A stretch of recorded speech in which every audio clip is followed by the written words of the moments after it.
Mateus 26, 36 diz assim: Então Jesus foi com seus discípulos para um lugar chamado Getsêmani e lhes disse: Sentem-se aqui enquanto vou ali orar. Levando consigo Pedro e os 2 filhos de Zebedeu, começou a entristecer-se e a angustiar-se. Disse-lhes então: A minha alma está profundamente triste, numa tristeza mortal. Fiquem aqui e vigiem comigo. Indo um pouco mais adiante, prostrou-se com o rosto em terra e orou: Meu Pai, se for possível, afasta de mim este cálice. Contudo, não seja como eu quero, mas sim como tu queres. Depois voltou aos seus discípulos e lhes encontrou dormindo. Vocês não puderam vigiar comigo nem uma hora? Perguntou ele a Pedro. Vigiem e orem, para que não caiam em tentação. O espírito está pronto, mas a carne é fraca. E retirou-se outra vez para orar: Meu Pai, se não for possível afastar de mim este cálice sem que eu o beba, faça-se a tua vontade. Quando voltou de novo, os encontrou dormindo, porque os seus olhos estavam pesados. Então os deixou novamente e orou pela terceira vez, dizendo as mesmas palavras. Depois voltou aos discípulos e lhes disse: Vocês ainda dormem e descansam? Chegou a hora. Eis que o Filho do Homem está sendo entregue nas mãos de pecadores. Levantem-se e vamos. Aí vem aquele que me trai. Essa noite eu queria falar sobre um tema que se diz como agir em meio a situações difíceis. Não é novidade para ninguém que nós passamos por tempos difíceis. A palavra de Deus deixa claro que no fim dos tempos as coisas iriam piorar, né? Que cada vez mais as coisas ficariam mais e mais difíceis. E isso aí é natural, nós observamos isso em todos os aspectos da sociedade. Quando nós olhamos um simples noticiário qualquer, ou seja na TV, pode ser na internet, o que você mais vê é o quê? Notícias de tragédia. São tragédias, são morte, crimes, são guerras, são crises no meio ambiente, são crises climáticas.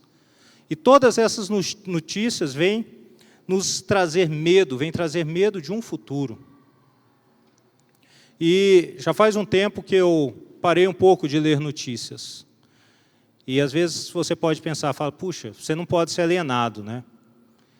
E não é errado ler notícia ou olhar notícia, pelo contrário, a gente precisa estar informado. Mas eu comecei a perceber que as tantas notícias más que tem, acabam por nos fazer mal. Nós acabamos por nos sentir impotentes, fracos, com medo, né? E nisso tudo, um dia, eu fui procurar, falei, peraí, deve existir coisas boas, né? E acabei por encontrar um site que só fala de notícias boas. E fiquei muito alegre de ver coisas boas acontecendo. E mesmo que nós, como cristãos, queiramos nos proteger nossa família, termos uma vida calma, tranquila, viver o Evangelho, como Paulo diz, né, viver de forma digna o Evangelho, mantermos, né, aquele padrão de uma vida calma, uma hora as adversidades vão chegar em nossas vidas, uma hora as situações difíceis vão bater em nossa porta, né? E geralmente nós somos pegos de surpresa. Ninguém se prepara para uma doença. Ah, não, vou me preparar para ter câncer. Não, ninguém faz isso. Ninguém se prepara para ter um problema com o filho, ou ninguém se prepara para chegar segunda-feira e estar desempregado. Ninguém se prepara para as tragédias da vida. E muitas vezes as tragédias vêm nos assolando, né? E as tragédias nos abalam. Nós podemos ver a vida de Jó. Jó sofreu todas as tragédias possíveis em um único dia. Pensa quão abalado Jó ficou. E nesse texto que nós lemos de Jesus no Getsêmani, nos momentos finais dele, nós percebemos que as aflições e as dificuldades da vida também chegaram para Jesus naquele momento. Jesus estava ali no Getsêmani. Getsêmani significa prensa de azeite. Jesus estava próximo a ser prensado, moído, porque ele ia experimentar o cálice de Deus, tanto que ele pede para o Senhor, se possível afasta. O que é o cálice de Deus? O cálice, quando a Bíblia fala de cálice, ela fala de justiça de Deus, ela fala da ira de Deus. E Jesus estava prestes ali a receber sobre ele toda a ira de Deus sobre toda a humanidade. Viria sobre ele. Então ele estava num momento muito difícil da vida dele. E diante desse momento difícil de Deus, que Jesus passou, né? Nós também passamos. Jesus passou, e aí eu pergunto, quem somos nós para não passarmos por dificuldades, né? Infelizmente, a igreja mundial, ela passa por um momento de um evangelho triunfalista, aonde nós entramos em uma igreja, nós recebemos palavras que nos confortam, palavras que dizem que nós não vamos ter problemas, palavras que dizem que a vida com Jesus é um mar de rosas, não que não seja, mas as dificuldades vêm. E, infelizmente, as pessoas, quando caem no choque da realidade, que são as dificuldades do dia a dia, muitas delas abandonam a igreja, abandonam a fé, porque não foram preparados para sentir o impacto de uma vida real, onde nós temos aflições. Tem uma canção do Paulo César, não o Paulo César Baruch, mas o Paulo César do Grupo Logos, que ela é intitulada Espinhos. E um dos versos dela diz assim: se as pontas aguçadas da coroa te feriram, ó cabeça, eu que sou corpo, parte desse corpo, não devo reclamar. Quem conhece a canção? Estou descobrindo quem tem mais de 50 anos na igreja. É fácil você descobrir quem tem mais de 50 anos. É só você trazer uma canção antiga. Ou seja, as dificuldades vão vir para todos. A diferença é que nós, como cristãos, como nós agimos diante das dificuldades. E a Bíblia, ela é um livro prático. Ela é um livro que revela a vontade de Deus para a prática cristã, para a prática da nossa vida no dia a dia. Ela não é um livro filosófico, como os muitos a têm. Ela não é um livro especulativo.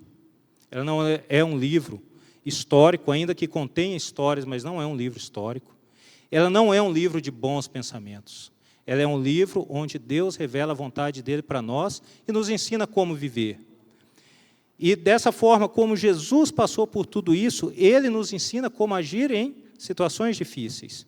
E eu quero trazer alguns pontos aqui para nós estarmos refletindo como Jesus lidou com uma das situações mais difíceis que ele passou no ministério dele.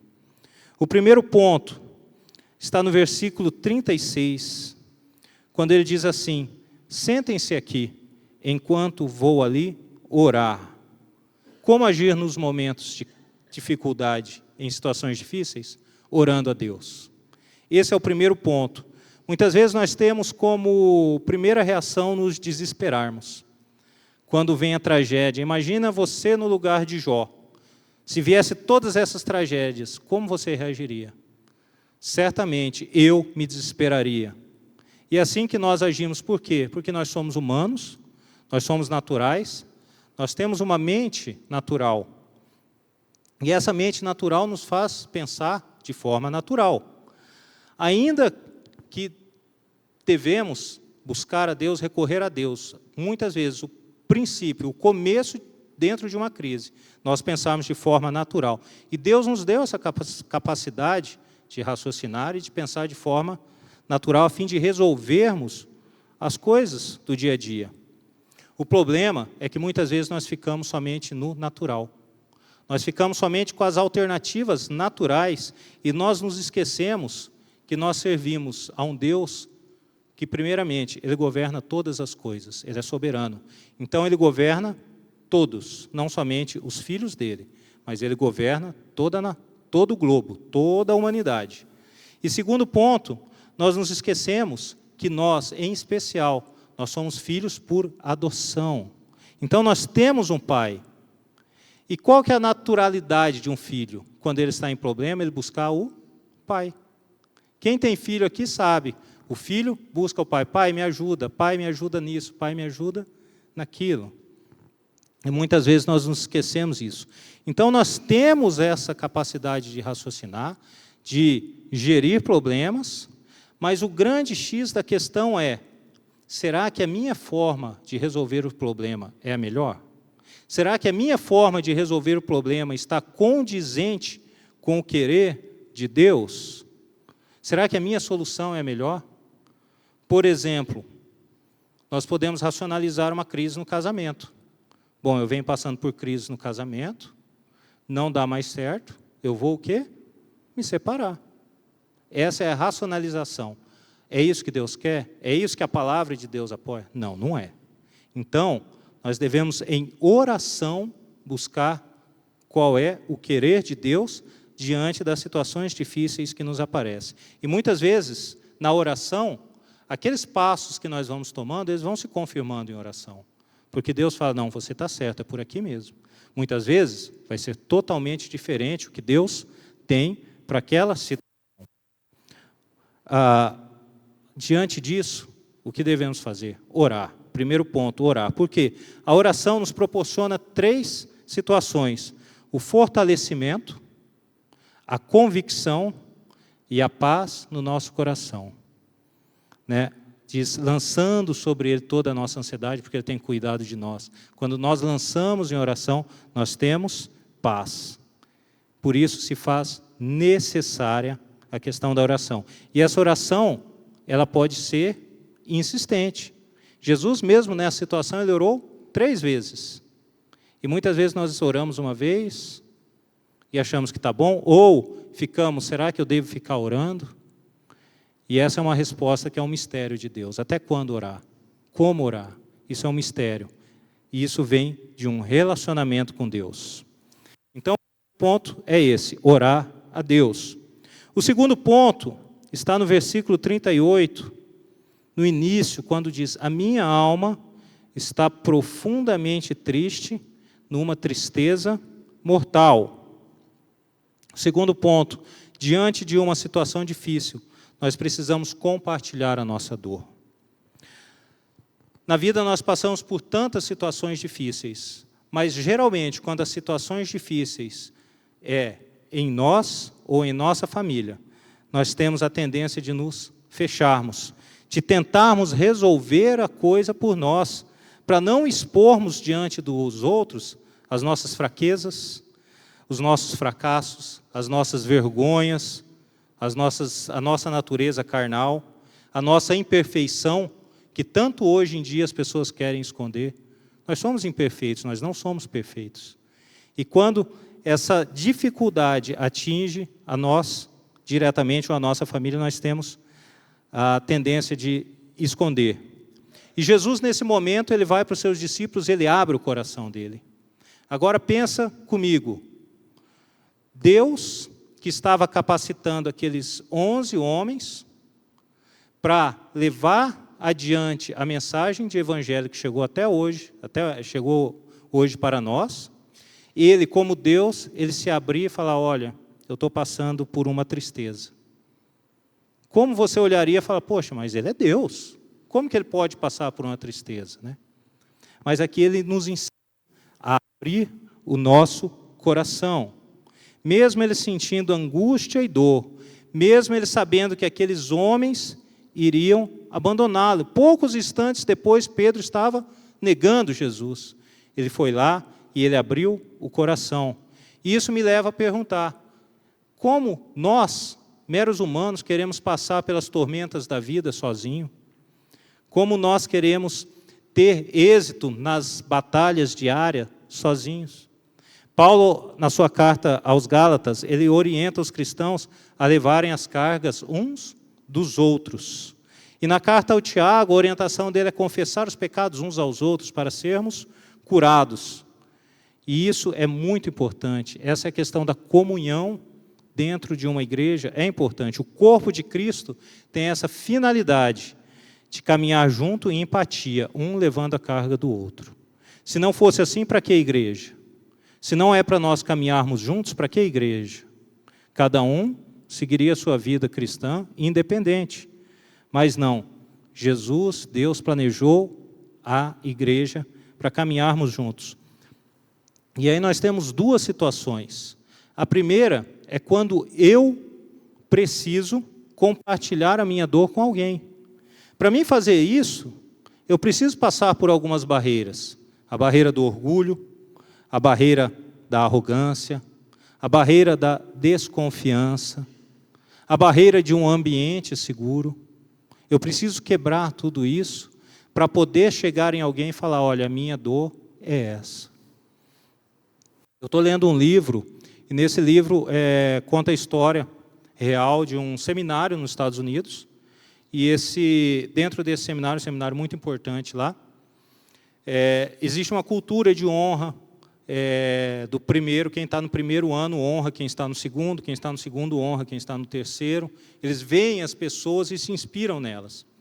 E 2 alunos, um casal do segundo ano, já estavam no segundo ano, nas férias eles se relacionam e a menina engravida. E chega ao conhecimento dos diretores da igreja, do seminário, e esses diretores chamam ele para uma conversa, o casal. E o casal vai para essa conversa crente que eles seriam expulsos do seminário, pelo ato que fizeram. E ali é tratado o coração, as emoções, tudo que aconteceu é tratado dentro daquele gabinete. E aqueles pastores ali, eles falam, é o seguinte, vocês têm, quanto tempo vocês querem para vocês conversar com quem vocês feriram, com quem vocês machucaram? Tantos dias. E vocês vão ter que confessar o pecado de vocês diante da turma de vocês e diante do colégio todo. E eles fizeram isso. E o relato diz que, quando eles foram para o ginásio e colocou todos os alunos sentados, e eles foram e confessaram o pecado. Não teve um ali que atirou uma pedra, pelo contrário, cercaram e abençoaram e acolheram eles. Isso é um ambiente de amor. Isso é o ambiente que a igreja tem que ter, não de tacar pedra, mas de acolher. E por isso, quando nós somos chamados a acolher, nós precisamos virar a moeda do outro lado. De um lado, você é aquele que busca o compartilhar da dor. E o outro lado é quando você é buscado. Será que nós estamos prontos a sermos buscados? Será que nós estamos prontos a sermos um ombro amigo? Será que nós estamos prontos a compreender o sofrimento, sermos bálsamos, ter uma palavra de refrigério, uma palavra de restauração, de transformação na vida da pessoa? Nós precisamos estar prontos. Então, nós somos chamados tanto a buscar, a compartilhar a dor, quanto a sermos aqueles que ouvem. E nesse compartilhar de dor, Jesus não compartilhou com qualquer um. Jesus não chamou Judas para estar lá com ele. Tanto é que na Bíblia, nenhum evento especial, se assim eu posso usar, evento especial, porque todos os eventos de Jesus foram especiais, mas em nenhuma ocasião especial Judas estava presente. Sempre tinham aqueles mais chegados. Por quê? Jesus conhecia Judas, Jesus sabia quem ele era. E o que nós aprendemos com isso? Que nem todos que estão ao nosso redor são dignos de confiança para questões específicas. Por exemplo, eu posso muito bem confiar em um jovem solteiro da igreja, confiar plenamente nele, mas no momento de crise no meu casamento, não é com ele que eu devo compartilhar a minha dor, porque ele não vai saber me ajudar. Um jovem precisa confiar nos seus amigos de juventude, mas no momento da dor, da dificuldade, da luta, não é com os amigos, é com aqueles mais anciãos, aqueles que estão em uma caminhada de fé avançada, numa maturidade maior. Um homem não vai compartilhar com uma mulher, vai procurar um homem, e assim uma mulher. Então nós temos que ter essa sabedoria de quem compartilhar a nossa dor e um coração disposto a procurar compartilhar a dor para sermos curados.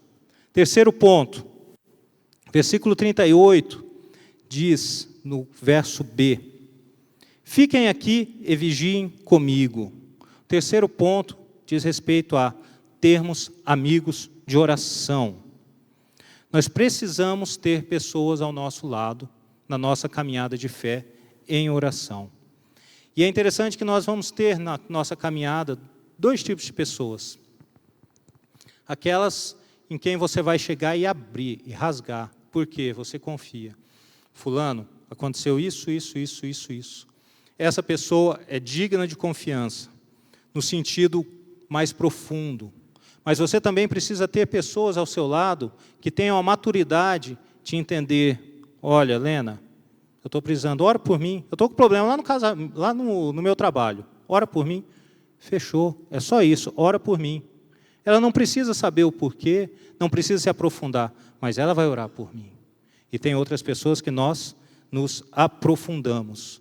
E o interessante é que nos dias atuais nós temos muita pouca persistência nas amizades, na caminhada. As nossas amizades muitas vezes são superficiais, são poucas. Fala-se muito em gestão disso, gestão daquilo, mas nós não gerimos o nosso tempo. Nós não temos tempo para oferecer a uma pessoa que está precisando, que está passando por necessidades. E aí eu te faço uma pergunta. Você tem uma pessoa de confiança? Você teria uma pessoa hoje de confiança que você pode contar em qualquer momento? Isso é extremamente importante na nossa caminhada cristã. Nós precisamos ter pessoas a quem recorremos nos momentos de dificuldades. Porque a Bíblia diz que se nós formos dois, é melhor do que sermos um. Porque se um cair, o outro levanta. Todavia, quando nós lemos o texto, nós entendemos que aqueles discípulos, eles não persistiram. Eles logo dormiram. E isso, nós precisamos estar atentos nas nossas vidas. Porque se eu procuro alguém para orar por mim, eu espero que a pessoa ore por mim. E da mesma forma, se uma pessoa me procura para que eu ore por ela, essa pessoa também está esperando que eu ore por ela. Então nós devemos cultivar a questão da cultura de honra na nossa palavra. Se eu digo eu vou orar, eu vou orar. Eu tenho acompanhado uma pessoa, ela não é daqui da cidade, ela passou por essa igreja, mas já não está aqui. E certo dia ela me ligou e falou, cara, fazia muito tempo que a gente não conversava, ele falou, cara, estou passando por isso, isso, isso. Eu falei, vamos junto.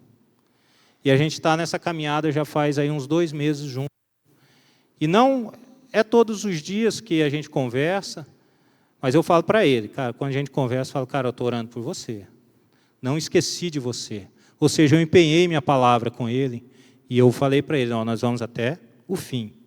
Então nós precisamos ter essa cultura de honrar a palavra, ter amigos de oração, aqueles que nós podemos contar. E quando nós formos procurados, nós também sermos dignos de confiança. 4º ponto, são só 18, tá?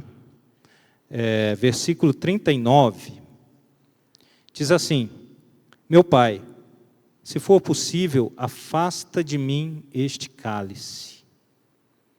4º ponto, nós precisamos ser sinceros com Deus. Se é algo que Deus conhece muito bem, é o nosso coração. A palavra diz que antes da palavra chegar à nossa boca, Deus já conhece. Deus conhece os nossos pensamentos, as nossas intenções, todas as coisas Ele conhece. E nós vemos nesse momento um Jesus totalmente sincero com Deus. Ele fala, Senhor, se for possível. Jesus sabia que era possível? Era possível, Deus pode todas as coisas. Mas ele fala, olha, Senhor, se for possível, está doendo, vai ser difícil. E ele se abre em sinceridade com Deus. E nós, muitas vezes, nós carregamos em nós a natureza adâmica. O que a natureza adâmica faz com nós? Assim como Adão tentou se esconder no Éden, nós tentamos passar pano, se esconder de Deus, não sermos sinceros com Deus. Nós queremos manter até diante de Deus uma aparência de santidade e de perfeição que nós não temos. Eu chego diante de Deus e falo, Senhor, me perdoa. Ah, me perdoa, Senhor, eu errei. Espera aí, me perdoa por quê? O que aconteceu? Por que você errou? Ele quer a sinceridade, ele não quer a superficialidade. E nós precisamos, quando atravessamos os momentos difíceis da vida, buscarmos a maior sinceridade possível diante do Senhor. Nós precisamos ser sinceros quanto aos nossos sentimentos. Quando nós oramos a Deus, nós precisamos dessa sinceridade. Senhor, eu tenho inveja do cara que comprou aquele carrão. Eu tenho inveja. Senhor, eu tenho ira dentro de mim. Meu coração está duro, eu não consigo perdoar. Eu preciso ser sincero com Deus. Deus, Ele ama um coração sincero. Ele abomina o orgulhoso, o arrogante. Agora, aquele que tem coração sincero, Davi chegou diante dele, rasgou o coração. Então Deus ama. Olha, Senhor, eu estou com raiva. Se eu ver aquele cara na rua, eu vou jogar o carro em cima, Deus. Deus quer essa nossa sinceridade.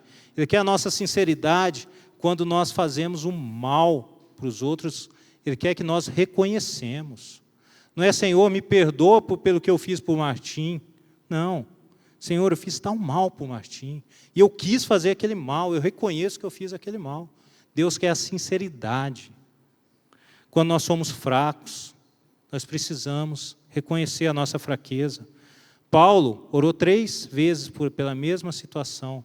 Como ele diz, um espinho na carne que ninguém sabe o que é. E aí, Deus falou, olha, a minha graça te basta. Aí ele fala, olha, poxa, quando eu sou fraco é que eu sou forte. Então nós precisamos reconhecer que somos fracos. Que muitas vezes nós temos uma fé fraca. Aqueles discípulos andaram com Jesus tanto tempo e chegaram para Jesus e falaram, Senhor, aumenta a nossa fé. Aí nós queremos ter uma super fé. Nós precisamos também ser sinceros quanto ao que queremos diante de Deus. Jesus falou, se for possível, passa de mim esse cálice. Era isso que ele queria. Jesus operava da seguinte forma, ele chegava e falava, o que tu queres que eu faça? Eu quero ser curado. Beleza, você vai enxergar? Você vai enxergar. Então nós precisamos ter essa atitude de saber o que querer mesmo diante de Deus. Então, o que Deus nos pede é a sinceridade diante das situações difíceis que vivemos. E por último, para estar encerrando, versículo 39 diz assim, contudo, não seja como eu quero, mas como tu queres, no finalzinho do versículo 39. E o último ponto, diante das situações difíceis, nós devemos buscar e aceitar a vontade de Deus. Nós precisamos buscar qual é o querer de Deus diante das dificuldades que nós passamos. E como eu descubro qual é esse querer de Deus? Através da palavra. Diante da palavra, ela vai me revelar o querer de Deus. Debaixo de oração, como nós já estudamos, eu vou ouvir a Deus, eu vou ter uma direção para entender a vontade dEle naquela situação. E também, através dos muitos conselhos. A palavra de Deus diz que nos muitos conselhos há sabedoria, mas não são qualquer conselhos. Nós temos um exemplo muito clássico que eu gosto na Bíblia, foi Roboão. Roboão foi buscar conselho com quem? Com os amiguinhos dele. Deu errado, só deu problema para o reino. Então nós temos que buscar essa direção de Deus na palavra, na oração e nos muitos conselhos. E Jesus buscou a vontade de Deus. Jesus tinha a sua vontade. Quando ele orou pela primeira vez, ele tinha a vontade dele. Ele falou, se possível, passa de mim esse cálice. Mas quando ele orou já nas 2 outras vezes, ele falou, Senhor, se não for possível afastar de mim esse cálice. Ele já entendeu a vontade de Deus. Ele entendeu que a vontade de Deus era a cruz. E ele não só buscou a vontade de Deus, como ele se sujeitou à vontade de Deus. Amados, nós termos vontade não é errado. Agora, nós se sujeitarmos à nossa vontade para abandonar a vontade de Deus, aí você não está no caminho que Deus tem para a sua vida. Nós precisamos sair do automático nas situações de crise. Como eu disse lá no começo, nas situações de crise nós não podemos entrar no racional. Ainda que nós somos dotados de toda a racionalidade, nós temos que buscar a Deus. Nós temos que buscar ouvir a sua voz e obedecer. Porque a vontade de Deus, ela é boa, perfeita e agradável. Nem sempre para nós, mas para Deus ela é boa, perfeita e agradável. Amém? Eu queria trazer mesmo essas 5 situações que Jesus nos ensina como passar diante das situações difíceis, buscando a Deus em oração. Sempre, em primeiro lugar, buscando a Deus em oração, compartilhando da nossa dor com o próximo, porque às vezes o próximo passou pela nossa dor. E a palavra de Deus nos fala que nós somos aperfeiçoados, ensinados e passamos por situações difíceis, para poder consolar aqueles que passam pela mesma situação.